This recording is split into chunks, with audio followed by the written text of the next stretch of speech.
Here's comedian and magician, libertarian Penn Jillette. His show, Penn and Teller BS, is on Showtime tonight at 10 p.m. And the co-anchor of ABC's 2020, John Stossel. Don't miss his upcoming segment on Canada. Is it a special or segment? A segment, unfortunately. Just a segment. Just a segment. Well, you got the whole prime time. You carve out maybe a couple minutes for... Anyway, we've talked about doing a whole show on BS on Canada, so be ready for that too. Canada. I don't have a problem with Canada. Canada doesn't exist. What is that? Okay, so John, let me start with you. Let's start with Canada, the Canadian healthcare. I am so tired of hearing, because I grew up right across the border in Bellingham, Washington. I know the people. They build a special part of the hospital just for all the people coming in across the border to escape Canadian health care. Tell me what you found up in Canada. What stuck most with me was the town that had a lottery. So many people are waiting to get a family doctor. They can't get one. Once a month, the town clerk pulls names out of a box and calls the lucky winners. Congratulations. Now you can have a family doctor. Right. Penn, insurance really is, I think, the problem, because we have no restraint. We have no restraint whatsoever. Well, you can also, if you have food insurance, there's nothing but gourmet shops.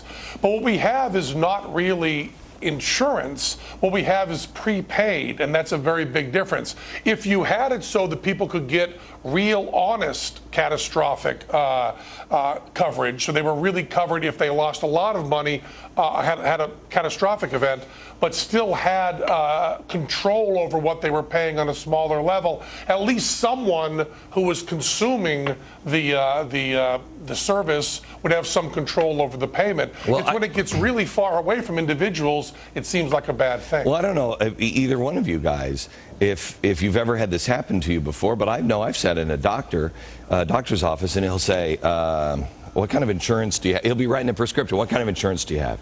I'll say, whatever. And I'll tell you what, I'm going to give you this instead. They make different choices based on if somebody else is paying for it. And if you're insured and you're fully insured, you don't care. As Penn said, as if you had grocery insurance, you wouldn't care in the grocery store. And the incentives that creates to spend more are just insane. And that's the problem with health care. And yet the politicians say the solution is always more insurance. Right. And I don't know about you guys, I'm sure, because once again, there are put all three of us up. There are three libertarians on television at once. It's like this is their convention right now. When we talk about... Where's Andrew Napolitano? I know, he's upstairs, he's watching going, oh, this is erotic.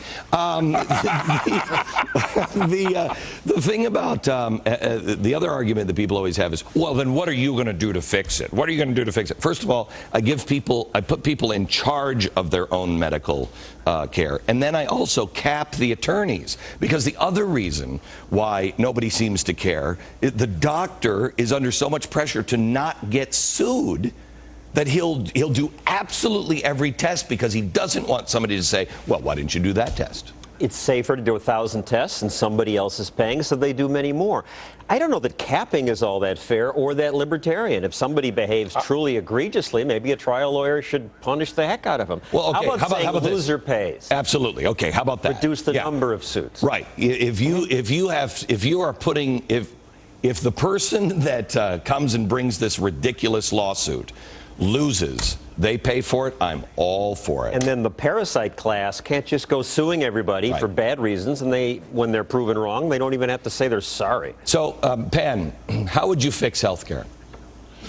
Well, one of the things is there's all this pretending that we're going towards socialized medicine. We're not going towards it. We're already there. And one of the problems is that people are pretty happy with Medicaid and Medicare, and I'm not. I think that morally, philosophically, individuals having more choice and more control over what they do is a really good thing. So I'm afraid that I'm in the really nut position. I would like to get insurance away from the employers. I don't know why your boss has to be in charge of your insurance. It should be the individuals who travel with them. And that was only put in, as I understand it, during World War II. It was a workaround on wage freezes to be able to give people more stuff. Stop the employer from being in charge of that and make it individuals. Your employer is not in charge of what you eat, and eating is as important as medical care. Right. Here's the deal. In New York, because I'm a small business owner and I have 20 employees, I can't go out and buy be part of a plan in the entire country. I can't get a big group plan, but the government can. But they restrict insurance companies from putting a big, huge group in. So it's costing me an arm and a leg, and it's worse in New York than I bet any place else.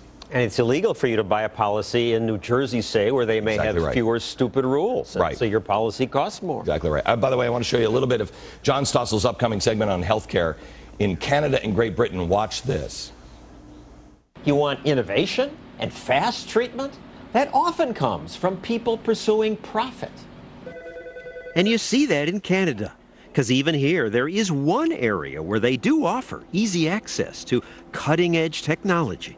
CT scan, endoscopy, thoracoscopy, laparoscopy, arthroscopic procedures to evaluate joints for cartilage abnormality. Available all the time. 24 hours, 7 days a week. Patients rarely wait. If I see a patient that's torn a cruciate ligament in that patient's knee, we can generally have that patient scheduled within probably a week. But you have to bark or meow to get that kind of treatment. Want a CT scan in Canada? Private vet clinics say they can get a dog in the next day. For people, the waiting list is a month. Unbelievable. It's absolutely unbelievable.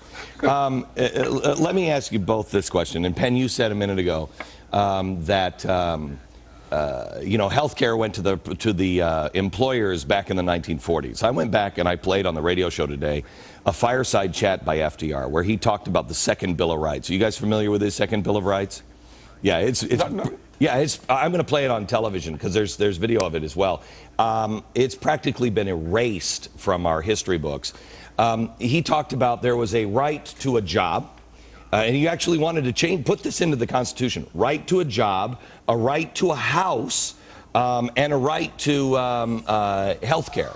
It was rejected, but if you look at things, he did put the beginnings of health care. He did put the beginnings of you're never going to have to worry about it with Social Security. He did put the beginnings of a right to a house. Right now, about 60% of houses are owned by Freddie and Fannie. And what does Obama do? He says, by the way, we'll just buy your house. If you're going to collapse, we'll just buy it. And then you can rent from us. My gosh, our country is being transformed into something that is nothing like what our founding fathers laid out. True or false? Certainly going in that direction. I think today that platform would win. It sounds good. Yeah, I have a right to a house. I have a right to health care. It's a rich country. No, you don't. Sounds work good for to people. it. Well, we have to explain that to people, that if you want good houses and good health care, all the innovation comes from that evil capitalism. I know.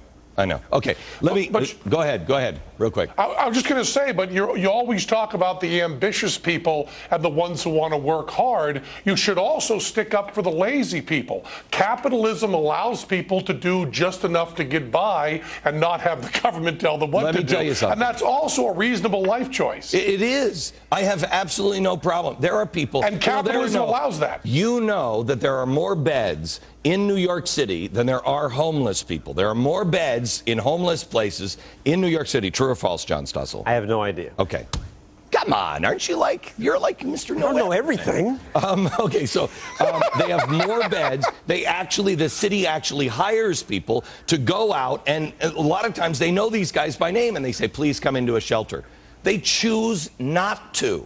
That's fine. That in America, you should be able to do that. But why is it that we have this nanny state? And again, it comes back from the progressive movement in the early 20th century, where they talked about I think it was H.G. Wells, who was a big progressive, said the state has a right to humanely put you down if you refuse to work or to conform to society. This is craziness.